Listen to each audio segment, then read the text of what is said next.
Ojalá hayas escuchado el episodio número 2, en el cual te hablo acerca de los mitos en el autismo.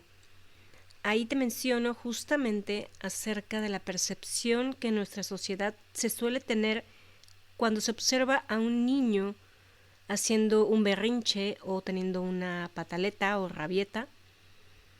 En dicho episodio te compartí un ejemplo de cómo podría ser el escenario detrás de lo que se puede ver a simple vista y que muchas personas suelen juzgar como una conducta disruptiva o una mala educación por parte de los padres. Cuando esto ocurre, por supuesto, el que lleva las de perder siempre es el pobre niño, sobre todo si los padres ni siquiera están conscientes de lo que pudiera estar ocurriendo, y lo único que piensan es en corregir al niño, en castigarlo o en modificar su conducta. Pero casi nunca se toman el tiempo para hacer una pausa y observar todo el contexto, para poder sacar alguna conclusión distinta a la que normalmente llegan casi todos los padres. Muchos padres siguen creyendo que la conducta de sus hijos nada tiene que ver con lo que ellos como padres pudieran estar viviendo. Algo que he podido aprender a observar es que cada bebé que llega a este mundo no nace con una maldad intrínseca, no nace con la firme intención de joderle la existencia a sus padres. No dice, voy a ser un berrinchudo o un mal portado para molestar y sacar de quicio a mis papás. He aprendido a ver cómo los hijos se convierten en el reflejo de sus padres. Y sé que esto puede ser muy fuerte de aceptar para muchas personas, porque habrá quienes enseguida adopten una actitud a la defensiva, diciendo que no, ¿cómo va a ser esto posible? Sobre todo si los niños tienen conductas aparentemente groseras, que dan contestaciones fuertes, que son demasiado inquietos, desobedientes, que son holgazanes, etc. Pero cuando aprendes a entender cómo opera la ley del espejo, que es una de las leyes universales por las que se rige este mundo, entiendes que todo lo que ves afuera es un reflejo de lo que hay en tu interior, y que cada persona en nuestra vida nos viene a mostrar algo de nosotros mismos. Aunque por supuesto nos duela reconocerlo muchas veces, pero así es, y hablo por experiencia propia. Muchos padres suelen adoptar un rol de víctima pensando de la siguiente manera: yo que le doy todo a mi hijo, una buena educación, estudios, le pongo comida en la mesa, lo apoyo de diferentes maneras, no entiendo por qué mi hijo es así, malagradecido, mal portado, que se queja de todo, rezongón, especialito para la comida me salió, no me hace caso, es un flojo, un vago, inatento o burro con las tareas, etc. El tema es que los padres, en su inconsciencia, me atrevo a decirlo, no logran ver que la conducta y la personalidad de sus hijos tienen mucho que ver con sus propias conductas como padres, con sus creencias, con sus hábitos, incluso con la manera en que toman sus decisiones, con su manera de hablar, de expresarse. Absolutamente todo eso va a influir en la manera en que el niño se comporte y en la manera en que reaccione ante determinadas circunstancias. Los niños son como esponjitas que absorben todo lo que ven y todo lo que escuchan a su alrededor. Aprenden con el ejemplo. Incluso me atrevo a decir que los miedos que albergan los padres, derivados de ciertos traumas en su pasado, muy probablemente también se conviertan en los mismos miedos que lleguen a tener sus hijos. En el caso de los niños neurodivergentes, y específicamente en el caso de los autistas, se ha comprobado y existen tantos testimonios de que cuando los padres se ponen a buscar información o acuden a terapias o a buscar un diagnóstico para sus hijos, resulta que muchos de ellos se logran ver identificados con muchos de los rasgos de esos niños y caen en cuenta que también son neurodivergentes. Tanto rasgos de comportamiento como rasgos sensoriales, físicos, etc., que quizá en su caso no fueron tan marcados como en sus hijos, o quizás sí, pero a esas alturas ya ni siquiera lo recuerdan. He escuchado a muchos padres mencionar que ellos de pequeños no hablaron sino hasta los 4 o 5 años de edad, o que eran bastante hiperactivos todo el tiempo y que lloraban mucho, etc. Pero como afortunadamente con el paso de los años pudieron ir superando esas barreras, pues no fue motivo de tener que acudir a ningún tipo de terapia. Eso significa claramente que tuvieron que aprender a enmascarar y a guardarse todas sus emociones, y por lo tanto crecieron con muchas heridas emocionales y traumas, las cuales de manera inconsciente hoy por hoy rigen su comportamiento, su manera de pensar, etc.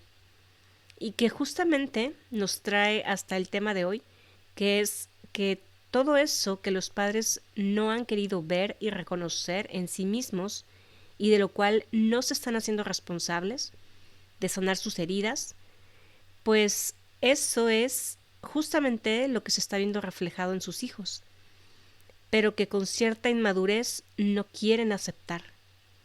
Y mejor prefieren cargarle la mochila al niño diciendo que le salió un hijo grosero, altanero, contestón, llorón, etcétera, etcétera. Y nos explican por qué pasa eso. ¿Y adivina qué? Pues claro, ¿cómo no? Hay que corregir la conducta del niño. Hay que enseñarle buenos modales. Hay que meterlo en cintura. Hay que castigarlo o pegarle con la chancla o con el cinturón para educarlo. Porque si eso fue lo que hicieron nuestros padres con nosotros, y se suponía que al ser nuestros padres nos amaban, pues eso significa que está bien seguir haciendo lo mismo, perpetuando el dolor, los traumas, cultivando la rabia y la impotencia en esos niños, que por ser niños no pueden defenderse mucho, ni saben ni pueden poner límites sanos. Y después se preguntan los padres cómo es que sus hijos aprenden a ser agresivos. Todo lo que los niños logran ver del comportamiento de sus padres y del tipo de relación de pareja que existe entre ellos va a marcarlos de por vida. O bien aprenden a hacer las cosas de manera similar, a relacionarse con otros de la misma forma en que hacen sus padres, o buscan a toda costa no repetir esos patrones de conducta, de manera obsesiva, afectando sus decisiones y todo tipo de relaciones con tal de no repetir la misma historia. Es interesante ver cómo operamos los seres humanos. Hoy quiero platicarte de una experiencia personal que me ha servido mucho para reflexionar, para trabajar con mis emociones y mi reactividad, que me ha enseñado a ser más tolerante, más ecuánime, a aprender a separar mis emociones de las de los demás. Una experiencia que me ha llevado a caer en mucha frustración, desesperación, rabia, impotencia, pero que también me ha servido para poner en práctica todo lo que he ido aprendiendo en mi etapa de autoconocimiento y autoanálisis. Una experiencia que me impulsó a grabar este podcast, entre muchas otras. No es la única, por supuesto, pero sí ha sido pieza clave para continuar haciéndolo. Voy a compartirte un poco de lo que he estado viviendo en mi casa.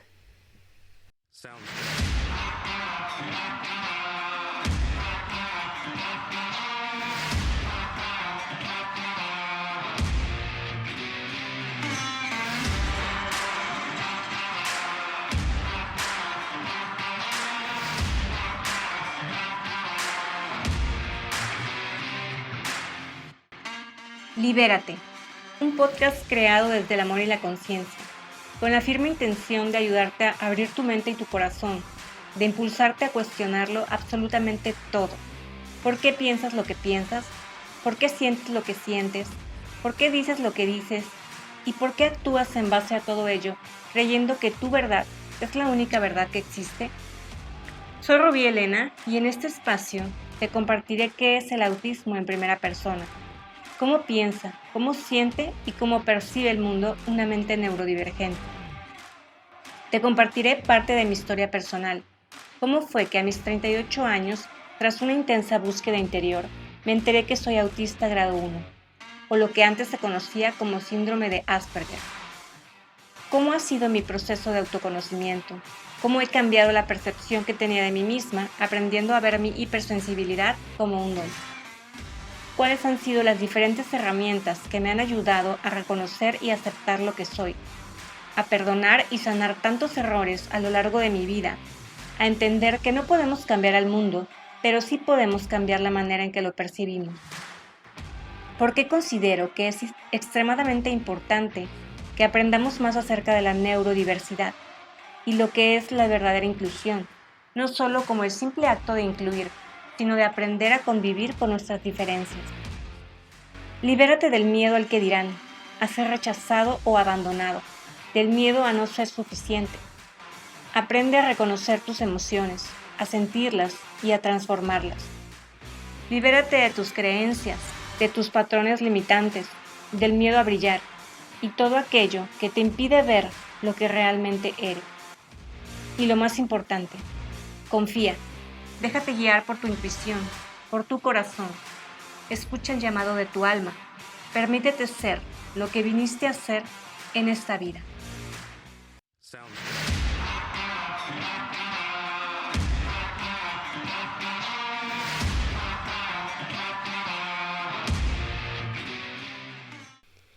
Pues resulta ser que si escuchaste el episodio anterior, ya tendrás contexto sobre cómo fue mi experiencia durante la pandemia, específicamente en la cuarentena y en el encerrón que tuve con mi familia, que me llevó a colapsar de distintas maneras y que eso me motivó a buscar apoyo psicológico. Bueno, pues antes de decidirme a buscar a un psicólogo, otra cosa que también me sirvió como detonante para encaminarme en búsqueda de mi diagnóstico de autismo fue que al llegar a vivir a casa de mis padres, resulta que en la casa de al lado tengo un vecinito muy pequeño, el cual en aquel entonces tenía no más de 3 años, ahorita ya debe tener fácil entre 5 o 6, al cual escuchaba llorar con mucha frecuencia, casi todo el día. Y si eres seguidor de mi podcast, ya habrás escuchado que he podido comprobar muchas experiencias que, siguiendo la ley del espejo, me han demostrado cómo situaciones que ocurren en el exterior tienen que ver siempre con algo que está ocurriendo dentro de mí. Aunque para eso hay que aprender a observar para poder darle el significado correcto. De lo contrario, te puedes perder y no aprender nada de la experiencia. Hay que aprender a interpretar los mensajes provenientes del exterior.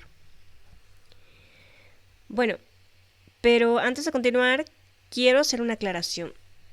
Por supuesto, no voy a dar nombres, ni dirección, ni nada que pudiera relacionarse con las personas de las cuales voy a hablar. Intentaré ser lo más respetuosa posible en ese sentido.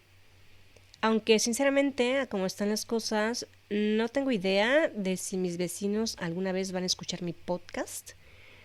No lo creo, pero honestamente, ojalá que sí lo hicieran, porque creo que de esa manera podrían entender mejor la situación y apoyar a su hijo, del cual hoy te quiero hablar. No me importa si me llegan a escuchar, me encantaría que lo hicieran para que así pudieran generar mayor conciencia y evitar una vida de mucho sufrimiento para ese niño. Bueno, una vez dicho eso, continúo. Pues resulta ser que cuando yo llegué aquí a casa de mis papás, ya traía un desorden de integración sensorial, es decir, pasé de ser sensible a ser hipersensible, sobre todo a nivel auditivo y olfativo. Y es lo que anotó, de hecho, la terapeuta ocupacional con quien me fui a hacer las pruebas del perfil sensorial. Si no sabes de lo que te hablo, ve a escuchar por favor el episodio número 12, donde te explico justamente lo que es un perfil sensorial y para qué sirve. Así que mi sentido del oído ya estaba bastante sensible para entonces. Y pues resulta que me imagino que el arquitecto que mandó a construir estas casas seguramente hizo las paredes de papel o yo no sé de qué material, pero el caso es que como nunca antes pareciera que estoy escuchando todo lo que dicen y hacen mis vecinos. al igual que por supuesto lo que ocurre en mi propia casa. La cocina, que está en la planta alta, queda justo encima de mi recámara y si alguien está lavando los trastes o picando una cebolla o fruta en la tabla para picar, o si están agitando con una cucharita alguna taza de café o lo que sea, vaya, yo escucho todo eso abajo en mi recámara. Incluso cuando alguien va al baño de la planta alta, que queda detrás de la cocina, que ya comenté, encima de mi recámara o bastante cerca, yo escucho literal cuando cae el agua del inodoro. Creo que se entiende lo que quiero decir. Entonces, como mi recámara queda justo del lado de la pared de mis vecinos, cada vez que mi vecina pone música, aunque no esté tan alta, yo la escucho. Si se sale a hablar al balcón por teléfono, yo la escucho. Si arrastran las sillas o la cama o cualquier mueble, que de hecho lo hace con mucha frecuencia, yo lo escucho. De hecho, lo están haciendo justo en este momento, pero no creo que el micrófono logre detectar esos sonidos. Incluso también por las noches, cuando quiero meditar o descansar, o si llego a ver la televisión, que es muy raro, pero recargo mi espalda en la pared y a pesar de que tengo el volumen de la televisión, si mis vecinos arrastran algún mueble en ese momento, como mi cabeza está pegada a la pared, yo siento el rechinido dentro de mis oídos. Y es una sensación bastante desagradable, por cierto. Me ha tocado que a medianoche o en la madrugada mis vecinos discuten o hablan fuerte y es bastante incómodo y molesto y estresante tener que escucharlos. Y obviamente no me dejan dormir. Ya sé que estoy ventilando todo lo que pasa en casa de mis vecinos, pero no me importa. Estoy dando contexto para que se entienda lo que quiero explicar a continuación. Escucho también el agua caer por las tuberías. No sé si es el agua de la cocina cuando ellos están lavando los trastes o si es el agua de la regadera en el baño. Y también escucho cuando se levanta el portón eléctrico cada vez que mi vecina saca el auto de la cochera. Y también escucho cuando tocan el timbre de su casa. Perdón, pero creo que necesitaba liberar todo eso como parte de la frustración que he tenido por mucho tiempo. Pues cuando llegué a casa de mis papás, después de la cuarentena, escuchaba a este niño llorar y llorar y llorar y gritar. Y hacer ciertos ruidos con la garganta como si estuviera jugando a los monstruos, porque hasta el momento el niño aún no habla, o no mucho. Se la pasaba corriendo de aquí para allá. Bueno, aún lo hace, pero creo que ya no tanto. Pero bueno, me tocó que en muchas ocasiones, cerca de las 11 o 12 de la noche, el papá, que tengo entendido no siempre está en casa, porque también me entero cuando está y cuando no está, porque lo escucho.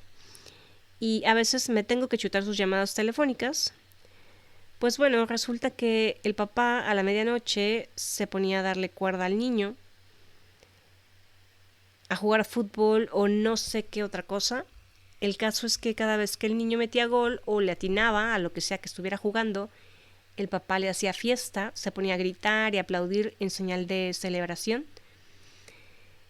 Ya te imaginarás el nivel de irritación, por no decir rabia, frustración, por no poder hacer nada al respecto. El insomnio y todo lo que ello trae como consecuencia a mi salud. Y si eres autista o si has escuchado mi podcast desde el principio, ya sabes que experimento también mis emociones muy intensamente. No necesito decir más.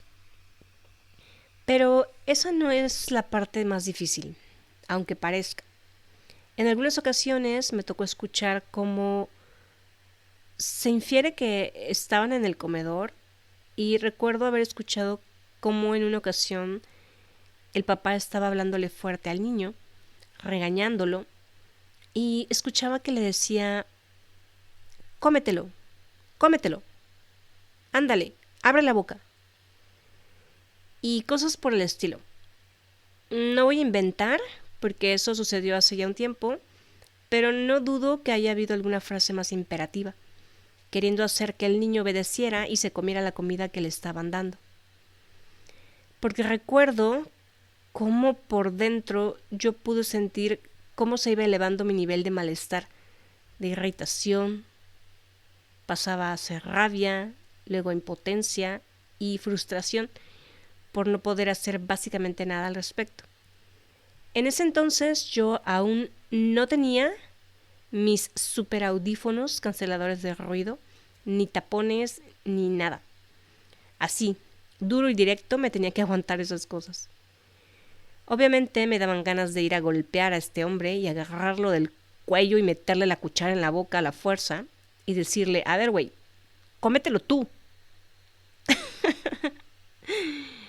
Si no eres autista o familiar de algún autista y escuchas mi podcast y sabes de qué va el tema de la hipersensibilidad sensorial, sabrás que existen personas autistas con cierta sensibilidad a algunos alimentos, a su olor, al sabor, a la textura y su sensación dentro de la boca, que hace que sea complicado el tema de la alimentación.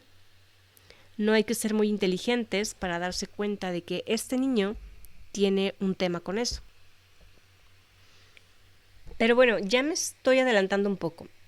El hecho de haber estado escuchando durante un tiempo a este niño llorar, hacer ruidos vocales con la garganta, escuchar su hiperactividad que lo hacía correr de aquí para allá todo el tiempo, en fin, hubo un momento en que tuve que hacer mucha introspección, tuve que hacer uso de la observación, la reflexión y sacar conclusiones.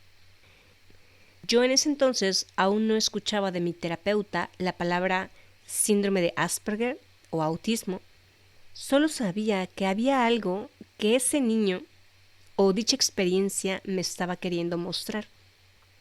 Sabía que la ley del espejo estaba haciendo su función, que nada, ni siquiera eso, podía ser una simple casualidad. Pedí guía para poder ver y entender lo que ese niño me estaba mostrando.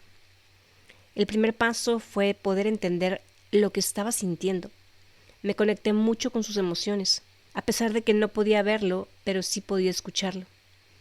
Me llevó a recordar parte de mi infancia. Yo solía ser una niña muy llorona, demasiado sensible, y eso me conectó mucho. Sentí que ese niño era yo, y fue muy fuerte, pero también muy esclarecedor con respecto a lo que estaba pasando. Aunque aún yo no me sabía autista, pero sabía que había algo que no estaba logrando entender aún, pero era claro que ahí había algo. Tiempo después surgió la gran odisea de descubrir que soy parte del espectro, y si no te sabes la historia, ve a escuchar el episodio número 8 donde te hablo de mi proceso de diagnóstico. Y en cierta ocasión se dio la oportunidad de coincidir con la mamá de este niño por un tema vecinal, digamos, y recuerdo haberle hecho algún comentario con respecto al ruido muy sutilmente para que se enterara de que escucho todo lo que pasa en su casa. Y le hablé un poco acerca de mi hipersensibilidad auditiva y que había descubierto que soy autista muy recientemente. Entonces, cuando le dije eso, ella se sorprendió y me dijo, mira qué coincidencia, mi hijo también tiene TDAH. Y yo por dentro, sí, ya me di cuenta. Así que en esa ocasión pude comprobar que lo que ese chico me estaba mostrando era un reflejo de lo que estaba ocurriendo en mi interior. Y lo del TDAH también, aunque no tengo ese diagnóstico, del cual por cierto tuve mis dudas en su momento, pues ahora sé que el TDAH y el autismo son como primos hermanos, porque los autistas también tenemos cierto grado de hiperactividad, o al menos yo sí, y a lo que llaman déficit de atención también pudiera confundirse con autismo por todos los problemas que llegamos a tener algunos, por distractores sensoriales que también nos hacen perder la atención con facilidad, aunque chistosamente el rasgo del hiperfoco nos lleva a todo lo opuesto, a hiperenfocarnos en algo al grado de casi ni siquiera poder pestañear por lo atentos que estamos en el tema. De esto te hablé en el episodio número 18 sobre los intereses restringidos o intereses profundos. Bueno, pues así me enteré de que el autismo me andaba rondando, sin yo saberlo o entenderlo. Pero cuando algo tiene que salir a la luz, busca la manera. Te llegan mensajes por todos lados. Pero, como ya lo dije, hay que aprender a verlos. Otra situación que ocurrió hace unos meses fue que durante la noche madrugada me desperté porque escuché al niño llorar. No era la primera vez, pero ya hacía un tiempo que no lo hacía. Y resulta que escuchaba al niño llorar y a su vez escuchaba al papá decirle: ya cállate, ya cállate. Y bueno, tuve que trabajar mucho mi mente y mis emociones en ese momento, a sabiendas de que si me enojo, si me frustro, si siento impotencia, lo que sea, la única que se estaría haciendo daño sería yo. Así que en cierto punto tuve que trabajar fuertemente en conectar con mi ecuanimidad, la cual no es fácil de cultivar, pero con práctica mental se puede. Y es lo que más he estado aprendiendo a hacer, no solo con respecto a mis vecinos, sino con muchísimas otras situaciones que surgen en mi día a día. Llegar a un punto de ecuanimidad es básicamente llegar a un punto intermedio entre el encabronamiento y el valemadrismo. No es que no te importe lo que está ocurriendo, pero tampoco te enganches con la situación, porque, repito, el único que sale afectado eres tú. Y como persona autista suelo ser muy hiperempática y normalmente, o al menos antes, solía engancharme mucho con las emociones de los otros. Muchos padres de niños neurodivergentes que no entienden cómo funciona una persona así, por ignorancia sobre todo, porque no tienen el suficiente interés o la suficiente curiosidad, ni la suficiente empatía, lo único que van a provocar es que esos niños crezcan con muchas heridas emocionales, con muchos traumas, simples y complejos, con mucho miedo hacia el mundo, con baja autoestima y sintiéndose insuficientes, y que además van a desarrollar un alto grado de resentimiento y odio hacia sus propios padres. Pero, curiosamente, también van a desarrollar mucho miedo hacia ellos. Se supone que los padres son quienes debieran proteger a sus hijos, pero desafortunadamente muchas veces ocurre lo contrario. Y sé que no es a propósito, que ningún padre en su sano juicio quisiera lastimar a sus hijos, pero desafortunadamente también las creencias, los hábitos, las heridas y traumas de los propios padres, que por lo general no han sido sanados, que siguen ahí latentes, los llevan a comportarse de la manera en que lo hacen, muchas veces afectando a sus hijos. Lo que este padre seguramente ignora, el papá de mi vecino, es que hay algo que en las personas neurodivergentes se llama sobreexcitabilidad, y específicamente la sobreexcitabilidad imaginativa es la que nos lleva a fantasear y soñar a veces despiertos. También hace que nuestros sueños por la noche lleguen a ser muy vívidos, que se sientan demasiado reales. Y es que, además de eso, algunos podemos llegar a tener experiencias muy intensas y a veces sobrenaturales que pueden ser demasiado impactantes. Todo eso pasa en una mente que está muy activa, que se sobreexalta con cualquier ruido o con cualquier recuerdo o imagen. Y además de eso, te recuerdo que las personas neurodivergentes tenemos muchas más redes neuronales en nuestro cerebro, las cuales nos llevan a asociar tantas imágenes y recuerdos, aunque ni siquiera lo queramos, simplemente aparecen. Y esto es algo que yo he podido comprobar incluso estando en procesos de meditación. Es impresionante cómo, aunque quieras conducir tu mente por un camino, el cual casi siempre va acompañado de un montón de imágenes, que son los pensamientos. A pesar de que tengas tiempo de entrenamiento mental, de repente surgen estas imágenes o recuerdos de la nada, que no tienen absolutamente nada que ver ni con lo que estabas pensando a segundos o minutos atrás, o que pudiera estar relacionado con algo que está ocurriendo en tu vida en la etapa más reciente, o que se relacione con alguien cercano a ti, algún familiar, algún ex o con tu vecino, sino que de repente puede aparecer la imagen de una situación de cuando estabas en la primaria, de un compañerito que ni siquiera era parte de tu grupo principal de amigos, o sea, alguien X hasta cierto punto, o el recuerdo de una situación que ni siquiera tenía que ver contigo, sino con tu hermana o con otra persona. En fin, así opera la mente, y tienes que aprender a dejar pasar todo eso cuando estás meditando.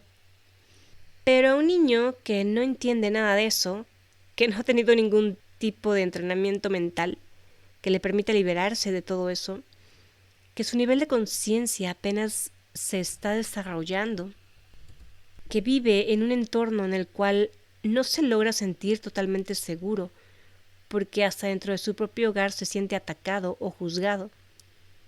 Por supuesto que va a percibir el mundo con mucho miedo. Creo que todos, neurodivergentes y neurotípicos, cuando éramos niños llegamos a tener pesadillas o sueños muy intensos, que nos impactaron demasiado. Y lo único que necesitábamos en ese momento era que nuestros padres nos abrazaran muy fuerte y nos hicieran sentir seguros y a salvo. No que nos dijeran, ya, cállate, ya, duérmete. Creo que nadie desearía eso. Si eres papá, y si eres papá de un niño neurodivergente, ojalá te nazca la curiosidad de entender y aprender que no todos percibimos el mundo de la misma manera, que existimos personas muy sensibles y que no elegimos conscientemente venir a experimentarnos de esa manera. Simplemente ocurre.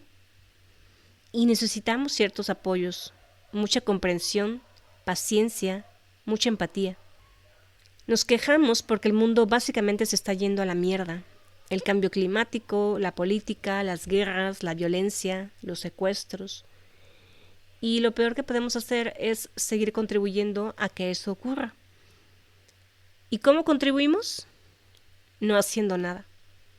Y cuando digo nada, me refiero a que, así como la ley del espejo nos dice que como es adentro, es afuera, si no trabajamos en nosotros mismos, en sanar toda esa carga pesada y densa que venimos cargando desde nuestra infancia, lo único que haremos es pasársela a nuestros hijos, a las futuras generaciones, perpetuar las mismas creencias, los mismos hábitos, las mismas costumbres.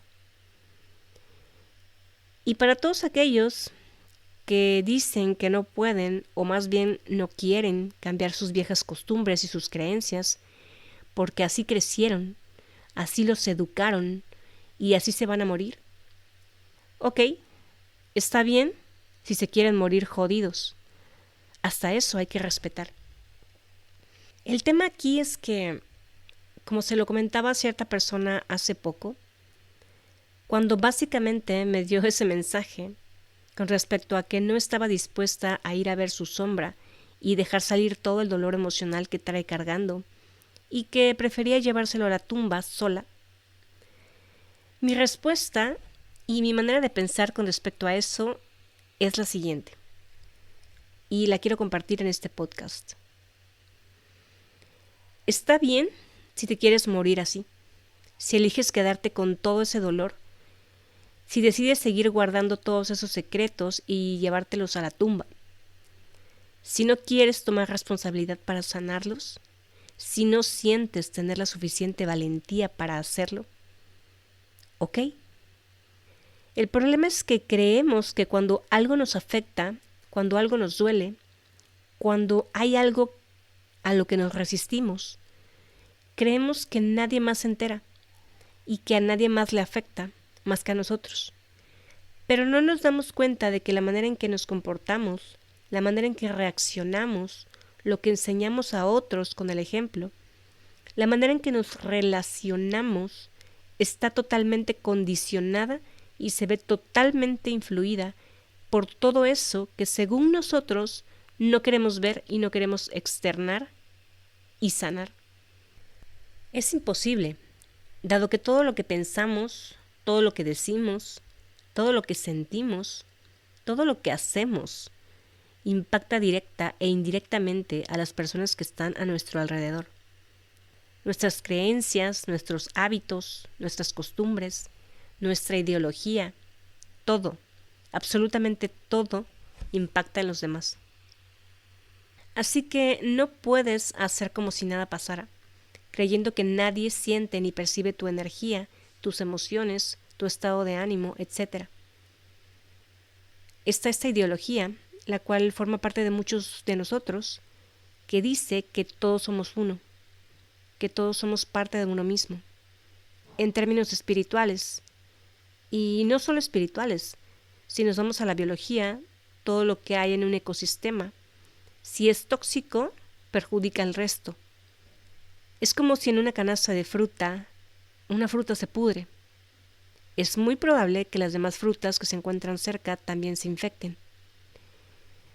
Así que no podemos pretender que nada de lo que hacemos va a impactar en los demás, porque no es así.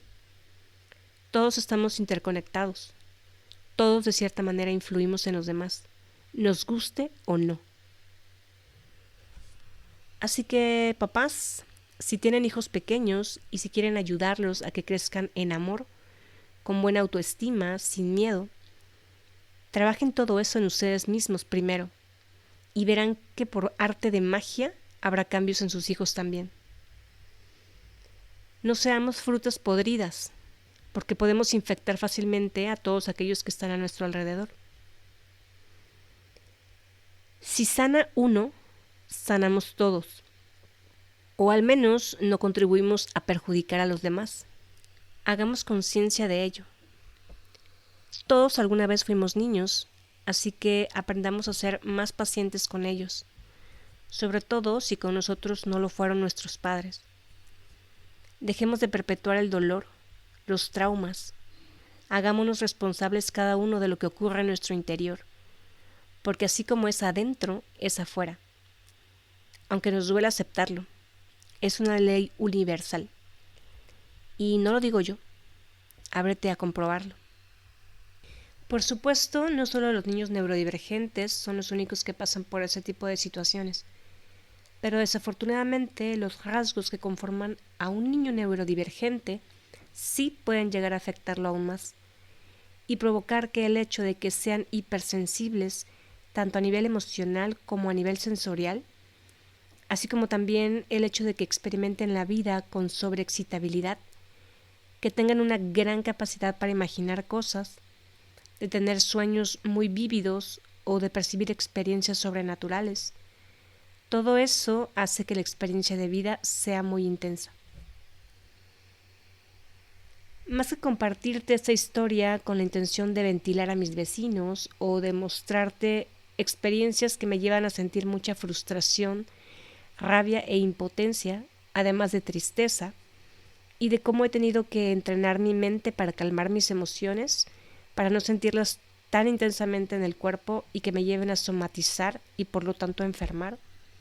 Mi intención con todo esto es hacerte ver cómo muchos padres suelen pasar por alto la importancia de conocer a sus hijos, de observar lo que ocurre con detenimiento, de poder empatizar con ellos, de comprenderlos, entender por qué se comportan de la manera en que lo hacen y la gran necesidad que tienen de contención emocional para que se puedan sentir seguros. Desafortunadamente, el no hacerlo, el no darles ese espacio de seguridad y de amor y de contención, nos sigue llevando como sociedad a perpetuar la violencia. Porque un niño herido crecerá con miedo al rechazo, al abandono, aprenderá a ponerse 1000 máscaras y a estar todo el tiempo a la defensiva.